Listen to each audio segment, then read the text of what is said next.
ሰርቼ ጨርሼ ግቢውን ማሳመር አቃተኝ በቃ ጨረስኩ አይረን ሌዲ እኮ ነው የምትባየው ዓለም እንዴት ነው እሱ ነገር ሙሉዬ እኔና አንቺም አንድ መድረክ ላይ ሳንሰራ እግዚአብሔር መቼም ድምኑን አይነፍገኝም ብዬ አስባለሁ አሁንም ወደዚህ ዓለም ድጋሚ ድል ተሰጥቶኝ በመጣ በትወና መኖር ነው የምፈልገው የኛ ዘመን ወጣቶች በጠቅላላ እንደ ትልቅ ባለውለታና እንደ ትልቅ አርአያ የሚወስዱት አዎ ብሎ አምኖ ነው ያስረከበኝ መንግስትም ራሱ ዶክትሬቴን ይዤ ሜዲሲን ባጠና በዛ በሜዲሲን የሰርጀሪ ቴብል ላይ ገረዶኝ መተወን ነው የምፈልገው ዓለም መድረክ ላይ የኢትዮጵያ የቲያትር ጥበብ ደርሶ ጉልበት አለማግኘቱ ይቆጨኛል ከዜግነት ውጪ እኮ የሚጠበቅብን ግዴታ አለ ሀገር የምትባል ሀገር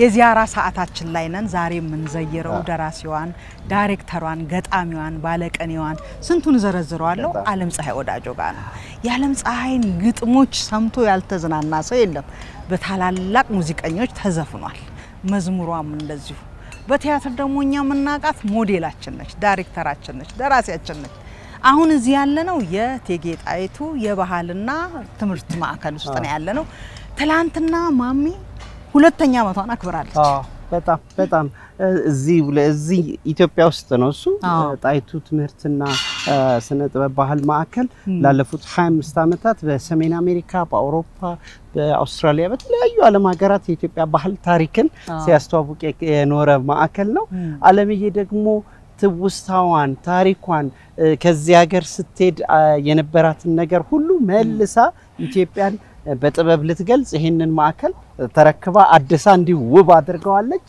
ማዕከሉ ምን አለው በውስጡ ምን ይገኛል የሚለውን በዚያራችን እናያለን አይደል የከፈለችው መስዋዕትነትና አሁን ያገኘችው እርካታ ከዚህ ከማዕከሉ ጋር አገናኝተን ብዙ ጥያቄ እንጠይቃለን አይደለም እንዴ ወደ ዓለም ጋር እንግባ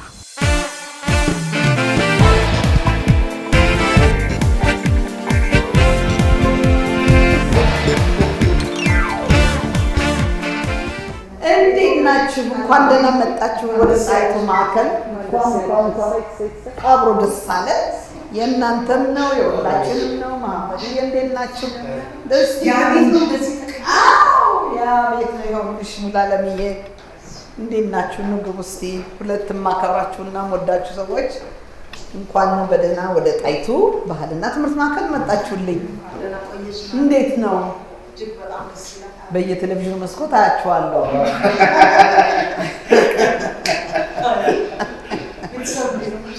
በሰላም የእናንተ ሁሉ ያንቺስ ማለት ብዙ ጊዜ ዓለም ኢንተርቪዎችም ላይ ወይም እንዲህ በግል ወጋችን ላይ ዳግም እድል ቢሰጠኝ አሁን ያለሁበት ሙያ ላይ እቺኑ ዓለም ፀሐይ ነው መሆን የምፈልገው ትያለሽና ምንድነው ይሄኛው ሙያናችኛው እቺ ዓለም ፀሐይ የሰጡሽ ፈተናው ሳይበዛ ቀርቶ አይምሰልም አመድዬ እንደ ትወናና የመድረክ ስራ ፈተና ያለበት ችግር የተሸከምንበት ሙያ ያለ አይመስለኝም ግን ይሁን እንጂ እኔ ልዩ ፍቅር አለኝ ልዩ መውደድ አለኝ ስሜ ሰጠኝ ዝና ያላበሰኝ ሙያዬ ነው ስለዚህ ከነ ችግሩ ሙያዬን በጣም ነው የምወደው አሁንም ወደዚህ ዓለም ድጋሚ ድል ተሰጥቶኝ በመጣ በትወና መኖር ነው የምፈልገው እኔ ራሴ ወደዚህ ሙያ ለመግባት አንቺ ነሽ ወደዚህ አንቺን ባላይ ኖሮ ወደዚህ ሙያ አልገባም ነበር አንቺ በልጅነትሽ ነው ወደዚህ ሙያ በቃ ለዚህ ሙያ የተሰጠሽ መሆንሽን በልጅነትሽ ነው ገና 13 ዓመት እያለሽ ራሱ ትምህርት ቤት አስተማሪዎች ሁሉ ያቆ ነበር አንቺ በጥበብ የተመረጠሽ ሰው እንደሆንሽና አንቺ በዛ ሰዓት በልጅነትሽ እንዴት ነው ያንን በቃ እኔ ለጥበብ የተሰጠው ነው እንዴት ተገለጸልሽ ቻሌንጁስ ምንድነው የሆነን ለመናገር ራሴ ነኝ ያወኩት ለማለት ያስቸግረኛል ግን ኤሌመንተሪ ትምህርት ቤት ሆኜ መምህራኖቼ ውስጥ ያለውን ታለንት ያዩት ወይም ተሰጥኦዬን የተመለከቱት እነሱ ናቸው የመዝሙር መምህሬ ደራሲ መላኩ አሻግሬ ናቸው እንደሚታወቀው በኢትዮጵያ ትልቅ ስፍራ ያላቸው የጥበብ ሰው በእውነት ሊወሳ ሊነገርላቸው የሚገባ ታላቅ የቲያትርና የጥበብ ሰው ነበሩ የመዝሙር አስተማሪ ሆነው ክፍሌ ውስጥ ማረጋቸውን ነገሮች ያያሉ የወላጆች ቀን ላይ ሳስረዳ ተመልክተውኝ ነው እንግዲህ ያውች ልጅ ተሰጧላት ለመድረክ ትሆናለች ብለው በ13 ዓመቴ መድረክ ላይ ሀገር ፍቅር ያወጡኝ ማለት ነው። የአማርኛ መምህሬ ደግሞ አቶ አየለ ይባላሉ። አቶ አየለ እንደውም 4ኛ ክፍል እያለሁ ይመስለኛል ግጥሞችን ጽፌ ውጭና ለመድረክ ለተማሪዎቹ አንብቢ ብለው እድል ይሰጡኝ ነበር እና እነዛ መምህራኖች የገፋፉኝ ግፊት እና ተሰጥኦዬን የማሳየት መንገድ ስለዘረጉልኝ ይመስለኛል። ይሄ የሙያ ልክፍት አንዴ ከገቡበት የሚለቅ አይደለም። ይሄን የተገነዘብኩት ከቤተሰቦቼ ከፍተኛ ተጽዕኖ ነበረብኝ። በተለይ ከአባቴ ብዙ ጊዜ ሳነሳበት ይብቃሽ ትቸዋለሁ ይለኛል። ማልተወው ለሌላ ቤተሰቦች ትምህርት እንዲሆን ስለምፈልግ ነውና ብዙ አስቸግሮኛል አባቴ። ሌላ ሙያ ውስጥ እንድኖር ሌላ ሰው እንደሆንለት ይፈልግ ነበረ። ሙያው ግን ያው ሁላችሁም እንደምታውቁት ልክፍትም ነው ሱስም ነው። አንዳንዱ ሰው በመጥፎ ባህሪ ይለከፋል። የኛ ሙያ ደግሞ አንዴ ከያዘ በፍጹም አይለቅም። በዛ ላይ ብቻውን የሚፈልግ ቀናይ ሙያም ነው። ብቻህን ይፈልግሃል። ጊዜ ብዙ ይወስዳል፣ ከቤተሰብ ይነጥላል፣ አቅምም ጉልበትም የሚፈትን ሙያ ነው። በሌላው በኩል ደግሞ ለኑሮ ተመችቶ ህይወትክን የሚቀይርም አይደለም እንደ ኢትዮጵያ ህይወት። ግን ውጭ ሀገርም የቲያትር ሙያ እንዲህ አይነት ችግር አለው። ግን ሰብሲዳይዝ ስለሚደረግ አርቲስቶቹ ተጎድተው አይኖሩም። እኛ ደግሞ እንጎዳለን እዚህ። በዛ የተነሳ ስደት ዓለም ከገባው ከረጅም እድሜ በኋላ በዚህ እድሜ ትምህርት ቤት ገብቼ ዲግሪ ማግኘት ነበረብኝ ለአባቴ ደስታ ስል። ግን ግብዣ አርጎ ሳስረክበው ይሄ ዲግሪ ያንተና ያለ መማር ነው ትወና ብለው ለሚያምኑ ሰዎች እንጂ የተማርኩት አሁንም ዶክትሬቴን ይዤ ሜዲሲን ባጠና በዛ በሜዲሲን የቴብል የሰርጀሪ ቴብል ላይ ገረዶኝ መተወን ነው የምፈልገው እንድታውቀው ፈልግ ይሄን ያህል ነው ፍቅሬ በሚል የመጨረሻ ቃሌን ሰጥቼው ነው የኖርኩት። ግን እግዚአብሔርና አካባቢ ያለው ሰው ስለረዳኝ ነው ብዙ ነገር የተሳካልኝ። ቀላል መምህራኖች አልነበሩኝም፣ ቀላል የጥበብ ጓደኞች አልነበሩኝም። እኔ ብሔራዊ ቲያትር ቤት በምገባበት ሰዓት የሀገሪቱ በቃ ትልልቅ ኃይሎች እና ውላቸው ደጀኔ እና አስናቀች ወርቁ እና አስካላመን ሸዋ እንደዚህ ነው ጋየው እና ደበበ ያሉበት ዘመን ነው። የነሱ ድጋፍ የነሱ ጉልበትም ቀላል አይደለም እና ምንድነው ሙያው ቀላል ሙያ አይደለም። በጣም ይፈትናል። በጣም ደሞ ወደዋለሁ። ስላከበርኩት ደሞ አስከብሮኛል እግዚአብሔር ይስጠው። በጣም ብዙ ግጥሞች ጽፈሻል። ያው ሁላችንም እናውቃለን። ልባችን ውስጥ የሚቀሩም አሉ። በጣም ትርጉም ያላቸውና ደርዝ ያላቸው ናቸው ግጥሞችሽ። በትወናሳ እኔ የትወናው እኔ እንደገባው አንቺ ሄድሽ። ስለዚህ ድርሰት ስታዘጋጅም ወይም ደግሞ ካንቺ ጋር ለመስራትም እድሉን አላገኘሁም። እስካሁን ይቆጨኛል። እዛ ከሄድሽ በኋላ ግን የጣይቱ የቴጌ ጣይቱን ማዕከል የባህል ማዕከል ከመሰረትሽ በኋላ በርካታ ግጥሞች ተሰርተዋል። እዛ ተውኔቶችም የጻፍሻቸው አሉ እንደዚህ በትወና ማለት ነው። አሁንስ ወደፊት ምን ሰራው አለ? መላለምዬ አገሬ ውስጥ ሌላ ሴት አዘጋጅ እንዳልጀመረ ያወቅኩት በኋላ ነው የሰማሁት። የመጀመሪያ መሆኔንም አላቅም ነበር። ግን የሰራሁት አማቾች የሚል የኤፍሬምን ቲያትር ነው። ያኔ ጀማነሽ ገና ከዩኒቨርሲቲ ተመርቃ መጣ መድረክ ላይ ያቀረብኳት በአማቾች ቲያትር ላይ ነበረ። እሱን መጀመሪያ ዝግጅቴ ከዛነ ትግል ነው መፍትሄው የመሳሰሉ ቲያትሮችን ብሔራዊ ቲያትር አቅርቤያለሁ። በድርሰት ሙሉ ቲያትር የጻፍኩት ራስ ቲያትር በር የሚል ቲያትር ነበር።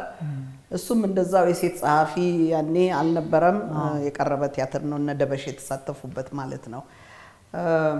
ሌላው በግጥም ስራዎቼ ልክ እንደ ቲያትሩ በጣም በለጋ ወጣት እድሜ ነው አንዳንዴ ስሰማው እኔም እንዴ የጻፍኩትንም ሲደነቅ እንዴ እውነት እንደዚህ አይነት ነገሮች ጽፌያለሁ እላለሁ። ድክመታቸውንም እሰማለሁ። ልጅ የሚሉ አይነት ግጥሞችም አሉኝ። እንዴ ጻፋለ አይነት የሚሰማኝም አለ። ችግሮችም የሉም አይደለም። የዚህ ሁሉ መሰረት ግን ማንበቤ ይመስለኛል። አነባለሁ። ገና ከልጅነቴ ጀምሮ አያቴ ማንበብ ባህል በጣም አስለምደውኛል። እንደ ማንበብ የምወደው ነገር የለኝም። እሱ ደግሞ የጀርባ ጉልበት የሆነኝ ይመስለኛል። በተረፈ ሙልዬ እኔና አንቺም አንድ መድረክ ላይ ሳንሰራ እግዚአብሔር መቼም እድሜውን አይነፍገኝም ብዬ አስባለሁ። ትክክል ነው። እኔም እንደሱ አስባለሁ። በእናንተ ዘመን የቲያትር ዲፓርትመንት አልተቋቋመም ነበር በዩኒቨርሲቲ ደረጃና በተቋም ደረጃ የሚያስተምሩ ተቋም አልነበሩም እና እናንተ ጋሽ ተስፋዬም ጋር ሆነ በተለይ ብሔራዊ ቲያትር ከገባሽ በኋላ ሎሬት ጸጋዬ ገብረመድህን ጋር ያገኘሽው ስልጠና ቅድም ከጠራሻቸው ግዙፍ በቃ ከአእምሯችን በላይ የሆኑ ትልልቆቹ ከያንያን ጋር መስራትሽ ለአሁን ስራሽ ወይም ለዛ ዓለምዬን እኛ ለምናውቃት ዓለምዬ እርሾ ሆኗል? የምታስታውሽው እንዴ መሰረት ሆኖሻል ብለሽ? በጣም እኔ የሚገርመው ነገር ሀገሬ ውስጥ ባለሁበት ሰዓት ብዙ የትርጉም ስራዎችን ሰርቻለሁ። ብዙም የሀገር ወጥ የሆኑ ስራዎችን ተጫውቻለሁ።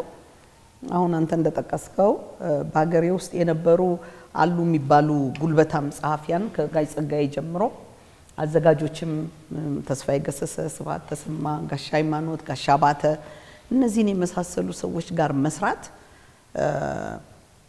ጉልበት ነው በራሱ ብቻ ዝም ብሎ። ከዛ ሌላኛ የ2 ዓመት ስልጠና ነው የገባ ነው እና ቲዮሪውንም ተግባሩንም ነበር የሚያሳዩን። ይሄን ያነሳውበት አሁን ምንድነው ለምሳሌ በዝግጅት እነ ሃምሌትን ወይም እነ ዋናው ተቆጣጣሪን እነ መርቸንት ኦፍ ቬነስን እንደዚህ ከጋሽ ሳሉ አሰፋም ነበር ከነሱ ጋር ስሰራ ያየሁትን የመድረክ ጥበብና ፈተናው ወይም አቅም አሜሪካን ሀገር ሄጄ በኖርኩበት ዘመን ያለ ምንም ማጋነን ነው ማወራው። ሃምሌትን 2-3 በተለያዩ ተዋንያኖች አይቼዋለሁ። ዋናው ተቆጣጣሪንም አይቼዋለሁ። ማክቤዝንም አይቼዋለሁ።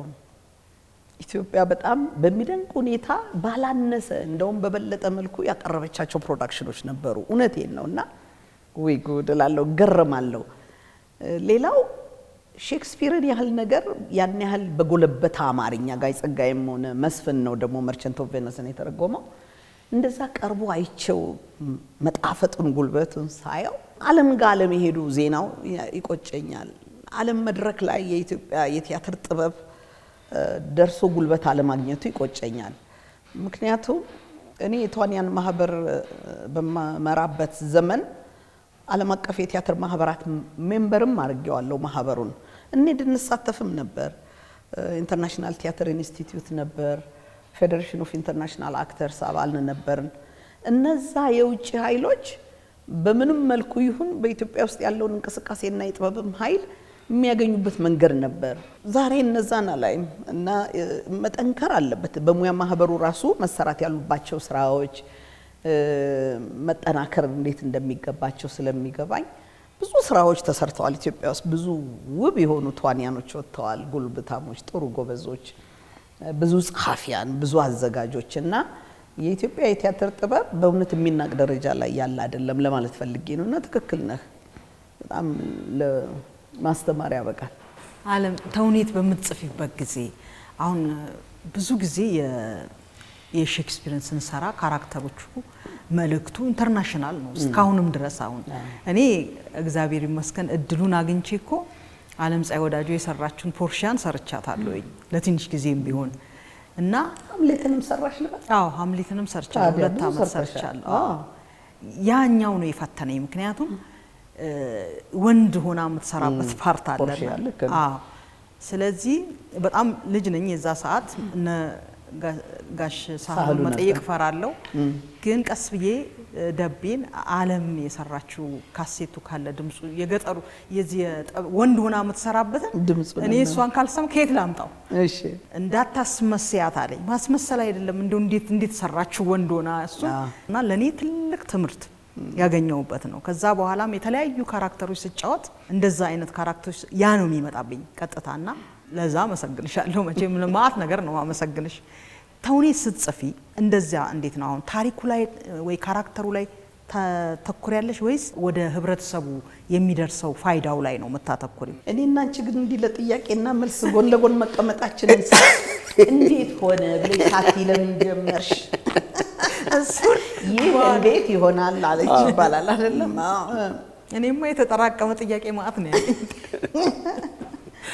አይ ሙሉዓለም ደስ ነው የሚለው እግዚአብሔር ደግ ነው በእውነት እግዚአብሔር ሊመሰገን ይገባዋል ልክ ነው ምንድነው የመጀመሪያው የቲያትር ሙሉ ቲያትር በር ነው እንዳልኩት አጠር ያለው አጭር ቲያትር ደግሞ ይሄ ትግል ነው መፍትሄው የሚለው የማህበረሰብ ሴቶች በደልን በተመለከተ ተሰርቶ የነበረ ያኔ ከፍተኛ የአብዮት ወቅት ነው የአብዮት እንቅስቃሴ ነው ሴቶች ጥያቄ ላይ ብዙ ነገሮች ነበሩና የማህበረሰብ ጥያቄዎች ነው በርም እንደዛው ነው የፖለቲካል ሳታየር ነገር ነበር የተሰራው ሌላው ደማችን ነው እኔ ታደሰ ወርቁና ስብሃት አብረን ያዘጋጀ ነው አሁንም የሀገር ጥያቄ ላይ ማህበረሰባዊ ጥያቄ ፖለቲካዊ ጥያቄ አለበት በዚህ በገበሬው በሰራተኛው መበደልና በሀገር ለውጥ ላይ ከአብዮቱ ጋር የተገናኘ ነበር ለአራተኛው የአብዮት በዓል ነበር የቀረበው ከሀገር ከወጣው በኋላ ያ ስሜቴ ብዙ የራቀ አይመስልም ጥሩ ናፋቂ የሚለው የመጀመሪያው ስራዬ አሜሪካን ሀገር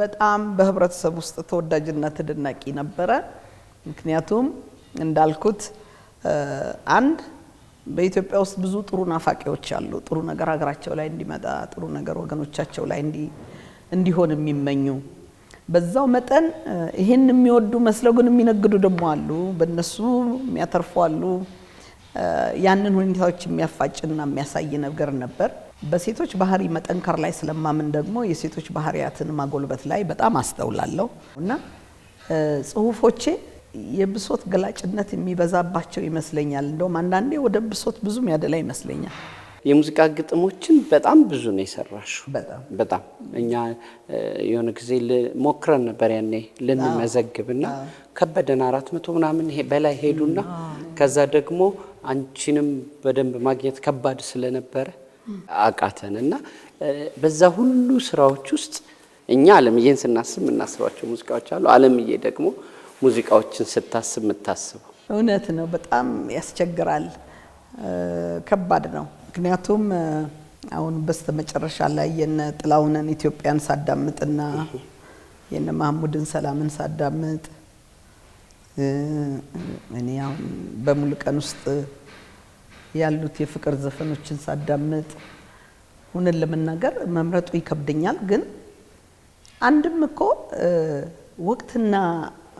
ወቅትና ጊዜ ሲገጣጠም ሆኖ ድሉ አግኝቸው መሆን አለበት እንደው ብዙ ጥሩ ስራዎች ብዙ ጥሩ ድምጻውያኖች እጅ ላይ ዋለልኝ እንጂ አንድ አሜሪካን ሀገር የኔኔ ግጥም ስራዎች የሚሰበስብ ልጅ ሲሰራ ነው ያወቁት ወደ 52 ዘፋኞች ሰርተዋል ሲለኝ 52 ዘፋኝ አለ እንደ ኢትዮጵያ ብዬ ጠይቄ ማቃለው ምክንያቱም እንደዛው ያው ሁሉ ዘፋኝም የሰራው አይመስለኝም ነበር በቃ ያኔ በወጣትነቴ በቃ መውጣቱ ድምጻውያኑ መስፈናቸው ነው እንጂ የሚገባኝ እንደሰው ገንዘቡ የተቀበየ ኮንትራት ተፈራርሜ ስሜ ካሴቱ ላይ አለ ወይ ሲዲው ላይ ወጣው አለለም በኋላ ላይ እኔ ገቡኝ እነዚህ ነገሮች ሁሉ ማለቴ ነው በትወናም እንደዛው በድምጻውያኖችም ስራዎቼ ላይ እንደዛው ነው ዘፈን መጻፍ አላቆምኩም አሁንም ጽፋለሁ በዚህ በወጡትም ወጣት ድምጻውያኖች ዘመን እግዚአብሔር ይመስገን አሁንም ሰራለሁ አንድ በዜማ አውጪዎቹ የነበረው ጉልበት በእውነት ዜማዎቹ ጉልበታሞች ናቸው አሬንጀሮቹ ድምጻውያኑ ራሱ አሁን ጥላሁን ኢትዮጵያን የሰራበት የድምጽ ጥላሁን ያለው ጉልበት ማለት ነው የአማርኛ ቋንቋ የፊደሉን የመርገጥና የማወቅ ለዚህ ኮነ ሙሉ ቀን የተለየ ድምጻዊ ሆኖ የሚደመጥና ጎል እስካሁን ድረስ አቅም ኖሮት የሚደመጠው የነሱም ነገር መጨመር አለበት እና አንዳንድ ቦታ ደግሞ አለ ግጥሞቼን በዘፋኞች አንደበት ሰማቸው ይሄና ነበርም ያሰብኩት ብየምላቸው አሉ የሚወድቅብህ ሚላላ ፊደሉ ሳይረገጥ የሚቀር ወይም ሳይነሳ እንደዛም አይነት ችግሮች አሉና ያሉኝ ቆንጆ ትውስታዎቼ አንዱ አበበ ባልቻ ነው አንቺ ሴትዮ ወንድ ሆነሽ ታውቂያለሽ ያለኝ የመጀመሪያው ጥያቄ በጣም አበበ ባልቻ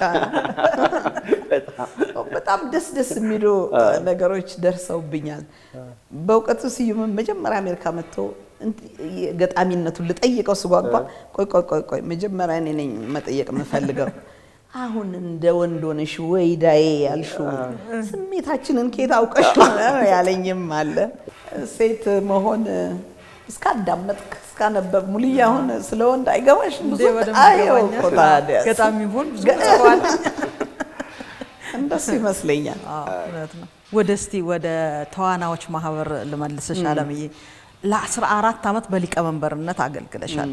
መስራችም ነሽ እና በዛን ጊዜ እንደው ለውጥ የመጣበት ሁኔታ ነበር እንደው በተዋናዮች የደሞዝ ክፍያ ላይ? ምክንያቱም ክፍያዎቹ እኔ እንኳን ስገባ በ230 ብር ነው የተቀጠርኩት። እንዴት ነው የነበረው? እበልጥሻለሁ? አዎ ደስ ይላል። በ25 ብር ኮርስ አስጀመሩን። ከዛ በኋላ 182 ብር ደሞዝ ተባልን። ምንም እኮ አይመስለንም። ፍቅሩ በቃ ያለን ፍቅርና ኃይል እዛ መተን መድረክ ላይ ሰርተን ስንወጣ የሚሰማን ጥጋብና መሞላት ማለት ነው። ሳቲስፋክሽን ማለት ነው ጥጋብ። ያን አይነት ነገር ስለሚሰማን ደሞዙ አይታየኝም ነበር ወይም አይታየንም። እኔ ተክሌ አለሙ ገብረአብ፣ ሲራክ ታደሰ እነዛ አብረን ተሰብስበን የመጣ ነው የሙያ መድረክ ባለሙያዎች። የሙያተኞች በደል በጣም ብዙ ነበር። አሁን ያነሳችው ከደሞዝ በላይም ሌሎችም ችግሮች ብዙ ነበሩ። ያ ሙያ ማህበር ከተመሰረተ በኋላ ከመንግስት ጋር መድረክ አገኘን። መጠያየቂያ መነጋገሪያ መድረክ አበጀን። በዛ የተነሳ የ5 ዓመት የቲያትር ቤት ገቢና ወጪዎችን አስጠንቼ መሟገት ጀመርን። የተዋንያኖችን ክፍያ በተመለከተ ደራሲው ከደሞዙ ሌላ በፐርሰንቴጅ ይከፈለዋል። የቲያትር አዘጋጅ ከደሞዙ ሌላ በፐርሰንቴጅ ያገኛል። እዚህ መካከል ምንም ያልሆነው ተዋንያኑ፣ የመድረክ ሰራተኛው፣ ድምጽ፣ አልባሳት፣ ቁሳቁስ አቅራቢው ምንም ነገር አያገኝም በሚል በዛ የተነሳ የ5 ዓመት ጥናት ካካሄድን በኋላ ብዙ ፍጭት ነበር፣ ብዙ ችግር ነበር። በወቅቱ የነበሩት ሚኒስትር በጉዳዩ አመኑበት። የተዋንያን ክፍያ እንዲሻሻል ተደረገ እና ይሄው ዛሬ ድረስ የፐርሰንቴጅ ውጤት የተገኘው በዛ ጊዜ በተደረገው ትግል ነው። ሌላው በወቅቱ ከሰራዊቱ ክፍል በቀጥታ እንዲዘምቱ ታዘዘና በደርግ ዘመነ መንግስት በነበረው የሰሜን ጦርነቱ እየከፋ ሲመጣ የቀድሞ ሰራዊቶች ሪፖርት አድርገው እንዲገቡ ታዘዘ። እኔ ብዙ መኖራቸውን አላቅም ነበር። ማቀው ተክሌና ሲራክን ነው ከጦር ኃይሎች ክፍል መጥተው እኛ ጋር እንደተደባለቁ ማቀው እና የተክሌ ባለቤት ደውላ ይሄን ጉዳይ ስትነግረኝ ሄድኩኝ። ያኔ ጓድ ፍስሐ ደስታ ስልጣን ላይ በነበረበት ዘመን ነው። ገብቼ ቢሮ ውስጥ አንዲያ በጣም ተናድጃለሁ። ጃልሜዳ ተጭነው ተወስደዋል አርቲስቶቹ ከሀገር ፍቅር፣ ከብሔራዊ ቲያትር፣ ከሲኒማ ራስ፣ ከማዘጋጃ ቤት። በኋላ ምንድነው አለኝ። እንዴ እናንተ እኮ በ3 ወር አንድ ወታደር ብታሰለጥኑ ማግኘት ትችላላችሁ። እኛ አንዳንድ ጊዜ በ30 ዓመትም ጥሩ ተዋናይ ላናገኝ እንችላለን እና ምርጥ ተዋናዮቼ ወደ ጃልሜዳ ገብተዋል። ማወሰዳቸው ብራም ይለኛል። ነገርኩት። የቀድሞ ሰራዊት በሚል ሪፖርት አድርጉ ተብለው ገብተዋል። ስልክ አንስቶ መመሪያ ሰጠ። ለካ ከ50 በላይ ይሆናሉ ከየቦታው ተለቅሞ የገቡት እንዲለቀቁ ተደረገ። ቤቴ ስደርስ በጣም ብዙ እንዴ አንተ ሜደ ነበር እላለሁ።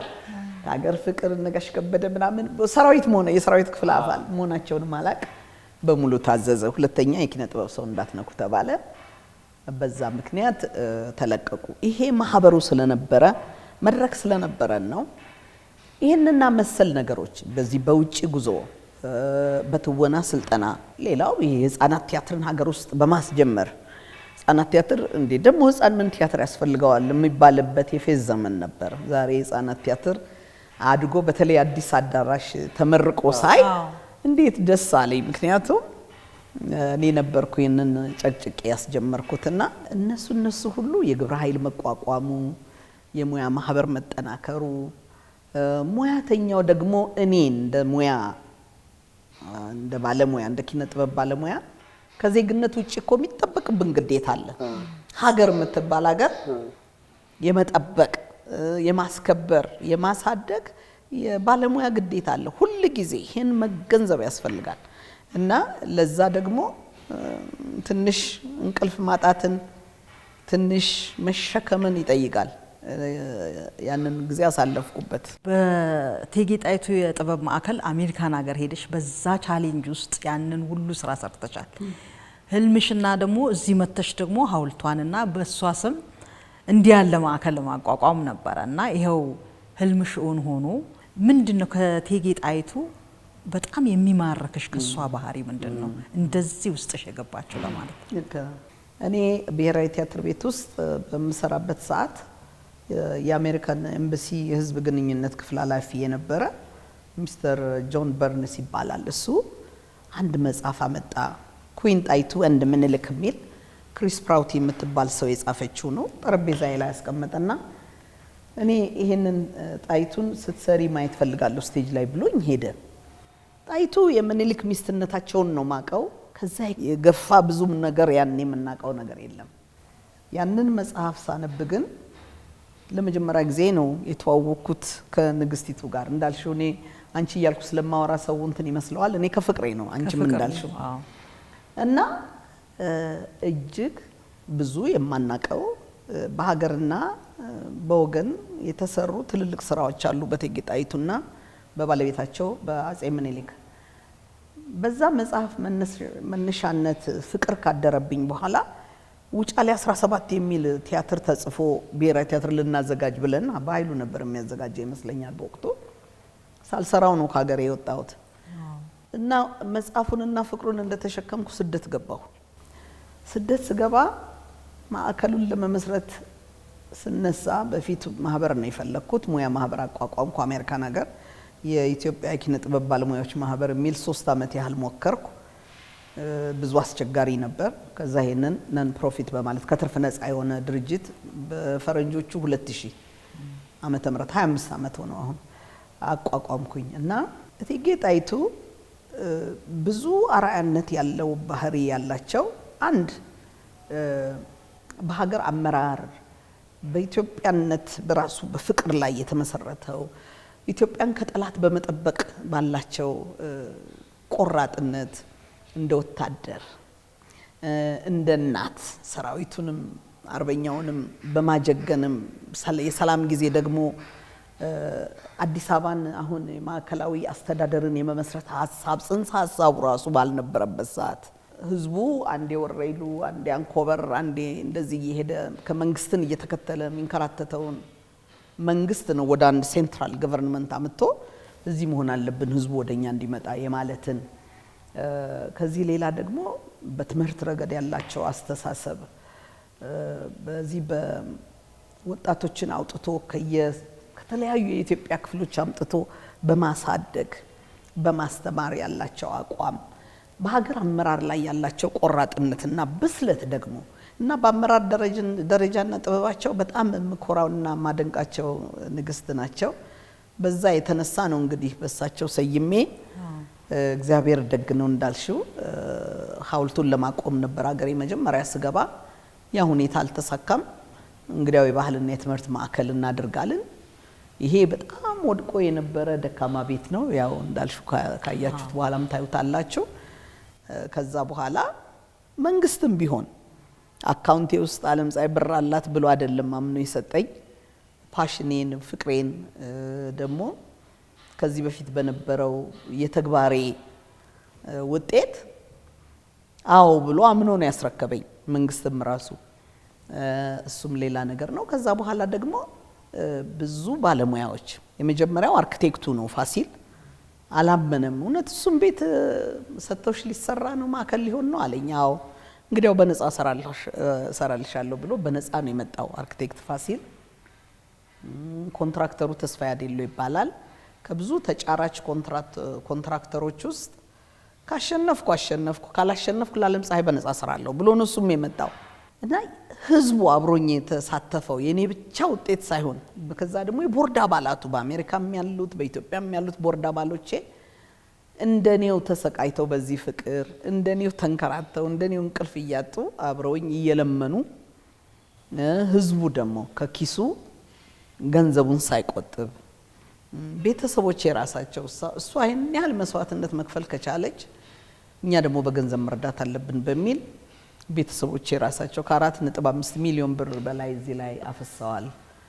ወዳጆቼ፣ ጓደኞቼ፣ ትምህርት ቤት ጓደኞቼ እዚህ ላይ ያላፈሰሰ ሰው የለምና ከዛ ቀጥሎ ደግሞ ሰርቼ ጨርሼ ግቢውን ማሳመር አቃተኝ። በቃ ጨረስኩ። የተገመተው ወደ 11 ሚሊዮን ነው፣ ግን ወደ 30 ሚሊዮን ብር ሄደ ይሄ ቤት። የአዲስ አበባ ከተማ መስተዳድር ከንቲባዋን ጨምሮ ክብርት ከንቲባ አዳነችን መተው አይተው እንዲያልቅና ግቢው ደግሞ ውብ እንዲሆን የተደረገው በድጋፍ ነው። እና ይሄ የተባበረን ውጤት ነው። የመጀመሪያው የግለሰብ የጥበብ ማዕከል ነው፣ ልክ ነው። ግን በጣም የሚያኮራ ውጤት ነው። ከዛም ያው እንግዲህ ጥሩ የወጣቶች ቤት የሁሉ ሰው ቤት እንዲሆን ነው እንጂ ሜኔ አይደለም። እኔ ዱላ ማቀበል ነው ስራዬ፣ አቀበልኩ። የታሪክ የጥበብ ቤት ይሆናል። የኛ ዘመን ወጣቶች በጠቅላላ እንደ ትልቅ ባለውለታና እንደ ትልቅ አርአያ የሚወስዱት ስራ ነው ህፃናት አምባ ላይ የሰራሹ። መዝሙሮቹን ያውን አባባ የሚለው መዝሙር አንቺን ስንቀበልሽ ታስታውሽ ከሆነ መቅረጽ አቃተኝ እያለቀስኩና ኢሞሽናል የአምባ ልጆች ቆመው ሲሰሩትና ምንድነው የህፃናትና ወጣቶች ቲያትር ከመመስረት ቲያትሩ እንዲስፋፋ ከማድረግ በተጨማሪ በዛ ወቅት ቻሌንጅ አለው። ዞይ ወይም ባቱ ድረስ ሄዶ ልጆቹን ማስጠናት ልጆቹን ማሰራትና እሷን ጊዜ ትንሽ ብትነግሪኝ። እኔ በቲያትር በሙዚቃ በግጥም አሰለጥናለሁ። ከዛ ደግሞ ከያሬድ ትምህርት ቤት ሙዚቀኞች ወስዳለሁ፣ ሰዓሊያን ወስዳለሁ። ልጆቹ ብቻ በጥበብ ተከበው እንዲያድጉ አድርጌያለሁ፣ ረድቻለሁ። ከዛ ውጪ ወደዚህ ወደ ዓለም አቀፍ መድረክ እንዲወዳደሩ ሁሉ ማድረግ ቻልን ማለት ነው። ይዘናቸውን ዞር ነበር ሌላ ዓለም ላይ ትልልቅ የተሳካ እድልም አግኝተዋል። ትምህርት ቤት ሲዘጋ አንዳንዱ ከወላጆቹ አብዛኛው አባቶቻቸው ያው በጦር ሜዳ የሞቱ ናቸው። እናት የሌላቸው ደግሞ ተሰብስበው እኔ ጋር መምጣት ጀምሩ ማለት ነው። ክረምት ግቤ በምን በህፃናት ይሞላ ነበረ እና ልዩ ፍቅር ነበረ። እንዳልኩ በቃ ከሀገሬ እስከወጣ ድረስ ከህፃናት ጋር ብዙ ሰራሁበት እና ይሄ የውስጥ የኔ ህፃናቱ ፍቅሬ ነው። ከዛም ያው እንዳልኩት የህፃናት ቲያትር መከፈት አለበት አልኩ። ልጆቹ በአብዮት አደባባይ ትርኢት ያሳዩ ነበር። አገር አቀፍ ዝግጅቶች በሙሉ የህፃናት አምባ ልጆች ጠቅልለው ያዙ ማለት ነው። ጉባኤዎች ሲከፈቱ በህፃናት አምባ ህፃናት ነው የሚከፈተው። ሌላው ዓለም አቀፍም ደረጃ ላይ ሄደው የመሳተፍ እድል ገጠማቸው። ብዙዎቹ ትልልቅ ቦታ ላይ ደርሰዋል እና ብዙ የተሳኩ መዝሙሮችን ሰርተዋል። ኢንፋክት ሲዲም ሰሩ በኋላ ላይ አሁን የተውጣጣ ሲዲም ሰርተዋል። እና ልጆቹ በኪነ ጥበብ ማደጋቸው ለሀገር ፍቅርም ላይምሮ ብሩህ አይምሮ ለማግኘትም ብዙ ረድቷቸዋል ብዬ ግን አስባለሁ። አይረን ሌዲ እኮ ነው የምትባየው ዓለም። እንዴት ነው እሱ ነገር ቅጽል ስም የተሰጠሽ? ጋሹ ውሸት ነው ይሄን ያለኝ አይደለ? ውሸት ወርቅ አለማው ብዙ ማስታወቂያዎች አብሬው ሰራ ነበር። አንደ ማርጋሬት ተቸር ይለኛል፣ አንደ አይረን ሌዲ ይላል እና እንግዲህ ምንድነው እንዴ ብዙ ልጅነቴን እኮ ብዙ ነገር ሰራሁበት። እንደ ሰው የእንቅልፍ ሰዓት አላቅም እስከዚህ እድሜ ድረስ በጣም ትንንሽ ሰዓት ነው ምተኛው። በዚህ ገጥማለሁ፣ በዚህ ቲያትር አለ፣ በዚህ ዝግጅት አለ፣ እናት ነኝ፣ ሚስት ነበርኩ። እንዲህ አለ አይደል የተለያየ ነገር አለ። እኔም ራሴ ይገርመኛል ሰው እንደሚለው እውነት ላንቺም 24 ሰዓት ነው የተሰጠሽ ነው የሚሉኝ። እውነት ነው። አንዳንድ ጊዜ ያው እንቅልፌን ነው ማልተኛው። 24 ሰዓት መባነን መሮጥ መድከም ነው። አንድ ወዳጅ ነበረኝ ከካናዳ መጣና ምሳላ በላው ይዤው እየነዳሁ ሲሄድ በዚህ ስልክ አወራለሁ፣ በዚህ አንድ ነገር ጽፋለሁ፣ መኪና ነዳለሁ። ውይ አለኝ እንኳን ዓለም ፀሐይን መሆን ከዓለም ፀሐይ ጋር መዋል ይደክማል አለ። የሚገርም ነገር አሜሪካን ሀገር ሄደ እሷን ካላገኘ ቀድማ እሷ ነች የምታኮርፈው። እሷ ልትጋብዝ ይገባል፣ እሷ ስጦታ ልትሰጥ ይገባል፣ እሷ ሁሉን ነገር እና ብዙ ነሽ አለ። እውነቴን ነው የምልሽ፣ በጣም ብዙ ነሽ። ያንን ነገር አንቺ ተወጂዋለሽ። እንደው የምታመሰግኘው አለ አሁን በዚህ ቦታ ላይ ይሄ ብዙ ሰው ተረባርቦ ያቋቋመው ነገር ነው። ትልቁ ምስጋና እኛ ልንዘይርሽ ዛሬ መጣ ነው አንቺን ምናመሰግንሽ ለሀገር በሰራሽው ብቻ ሳይሆን ለዚህ ማዕከል ለከፈልሽው መስዋዕትነት ህይወትሽን በሙሉ ላገለገልሽው ጥበብ እኛ ምስጋናችንን እናቀርባለን። አንቺስ ምታመሰግኝ የለም ወይ? እኔማ ቅድምም ጀመርኩ እንደው የምስጋናው ብዛት የኢትዮጵያ ህዝብ ዓለም ፀሐይ የሚለውን ስሜን ከሰጠኝ ጊዜ ጀምሮ ማለት ነው። አሁን ጉልበቴ ስሜ ነው እኮ ሌላ ቅድም እንዳልኩት የባንክ አካውንቱ አይደለም፣ ሂሳቡ አይደለም፣ ገንዘቡ አይደለም። አገሬ ከመግባቴ በፊት አንድ ማላቀው ሰው ቤት ሸለመኝ። እኔ ቤት የለኝም አገሬ። አሁን ምን ይባላል? እግዚአብሔር እንግዲህ የሚከፍልባቸው መንገዶች የተለያዩ ነው። ሌላው አሜሪካን ሀገር ውስጥ ዴንቨር ከተማ ጋዜጠኞች፣ ሰዓሊያን ሌላም የሙያ ባለሙያዎች ተሰብስበው ሰው እስኪሞት መጠበቅ የለብንም በቃ ይሄን ያህል ነገር እያደረገች ላለች ሰው በስሟ ማዕከል መፍጠር አለብን ብለው ደግሞ ዓለም ፀሐይ የጥበብ ማዕከል ብለው ይሄው 5 ዓመት ሆነው የማመሰግነው ሰው ብዛቱ የማመሰግነው ሰውና ኃይል ብዛቱ እንዳልኩት አውስትራሊያ ብሄድ በዚሁ የኔን አራያ ተከትለው ማዕከሌን ተከትለው ከፍተው ነው ካናዳ ብሄድ ይሄው ነው አውሮፓ ብንገባ እንደዛው ነው በመላው አሜሪካ ያሉት በየስቴቱ ያለው የተሰዳጁ ህዝብ ገንዘብ ያለው በገንዘብ ምክር ያለው በምክር ሙያ ያለው በሙያ ተዋንያኖቹ አብረውኝ የደከሙት ስደት ዓለም ውስጥ ሁለት ስራ ሰርቼ ገንዘብ ላግኝ ነው እንጂ የሚለው ሰው እንዲህ የሙያ መስዋዕትነት ከፍዬ እስቲ ህዝቡንም በጥበብ ላሳየው የኢትዮጵያን ታሪክና ባህል ለህዝቡ ላስተዋውቅ የሚል የለም ግን ተዋንያኖቹ እኔን አምነው ስቆጣ ተቀብለውኝ በማዘው አምነውበት አብረውኝ የተንከራተቱ መላው ተዋንያኖች እዛ ደግሞ አሁን አዳዲስ ሙያተኞች ያፈራዋቸው ቦርድ አባላቶቼ ቅድም እንዳልኩት አሜሪካ ያሉት ቦርድ አባላቶቼ ልጆቼ ናቸው የሙያ አጋዦቼ ናቸው እዚህ ያሉት የቦርድ አባሎቼ እኔ ጥየዛ ደግሞ ሲሄድ እዚህ ያለውን ደግሞ የሚያንቀሳቀሱት እነሱ ናቸው መላው የኢትዮጵያ ህዝብ ደግሞ ሀገሬ ስመጣ እንደገና ቅድም እንዳልኩት መተሽ ነው ብሎ ገንዘቡን ቼኩን እየሰጠ ይሄን ቤት ያደሰ በሙሉ መንግስት በሙሉ በጠቅላላ እውነቴን ነው ምለው አምኖ ከሰጠኝ ተቋምም ባሻገር የጎደለውን ሞልቶ ደግሞ ቦታው እንዲሳካና እንዲያምር እንዲደረግ እንዲከፈት ስላገዘኝ በመገናኛ ብዙሃን በኩል ድለኛ ነኝ ጠርቻቸው እንደው ከበው ነው ይሄን ነገር የሚሰሩት የሚያስተዋውቁት ስራዎችን በጠቅላላው ቲያትር ከፈትኩ ዝግጅት አደረኩ ማዕከል ከፈትኩ እንደዛ ናቸው እዚህም ሀገር ገጣሚውን ብጠራው ተዋንያኑን ብጠራው ኮሜዲያኑን ብጠራው እንዴ የት መቼ ነው እንጂ የሚሉኝ አንድ ቀን ችግር ገጥሞኛ አቀ ሙዚቀኛው ሳሊው እዚህ ሀገር እኔ ስመጣ ይሄንን ማዕከል ለማስመረቅ 24 ሳሊያን አምጋፋም ወጣትም አብሮኝ ነው የተሰለፈው ማንን ከማን እንደምጠራ ነው የሚገርመኝና እነዚህን ሁሉ ባለሙያዎች ማመስገን አለብኝ እንደው በስም ስጠራ አጎላለሁ እንጂ ማን ጠርቼው ቀርቶብኝ ያቃል በእውነት ለመናገር እና ድሮ መድረክ ላይ አብሬያቸው ስሰራ የነበሩት ዘብ ክፍል ይሁን አስተናባሪ ይሁን ዛሬም ከጎኔ ሆነው ነው እንባቸውን እየፈሰሱ ነው ጭራሽ ጎኔ የሚሰሩትና አንቺ ብለሽ ነው እየተባልኩ ነው አገሬም አሜሪካን ሀገርም እንደዛው ነው ያንን 25 አመት ፈተና ሳልፍ ጎኔ የቆሙት ሙያተኞች የሚመሰገኑ ናቸው ስፖንሰር በማድረግ የድርጅታቸውን ገንዘብ በመላክ አይዞሽ በማለት ከኔ ጋር በቃ የተቸገሩ የተሰደዱትን አብረው ያሉትን ሁሉ ማመስገን ፈልጋለሁ እና ከባድ ጥያቄ ነው እንጂ ሙልዬ በጣም ብዙ ህዝብ አለ ማመሰግነው ግን ከሁሉ በላይ ደግሞ የኔ ፈቀደ እግዚአብሔር ስሙ መቼም ክቡር ይሁን በእውነት አሜን በምን አልታደልኩም ምን ያላየሁት ነገር አለ የደከምኩትን ያህል ደግሞ የሚክሰኝ ፍቅር የፍቅሬ ላይ ያለው ፍቅር ብዛት በጣም እድለኛ ነኝ እናንተም እዚህ ደርሳችሁ ሳይኮለኔ ይሄ ክፍያዬ ነው አይደለም እንዴ እና እሱ ሁሉ ነው የሚያስደስተኝ በብዙ ነገር ከፍሎኛል እግዚአብሔር በጣም ደስ ይላል ይሄን ልንሰማ ነው እኛም የመጣው ይልፋትሽን አግኝተሻል ወይ በጣም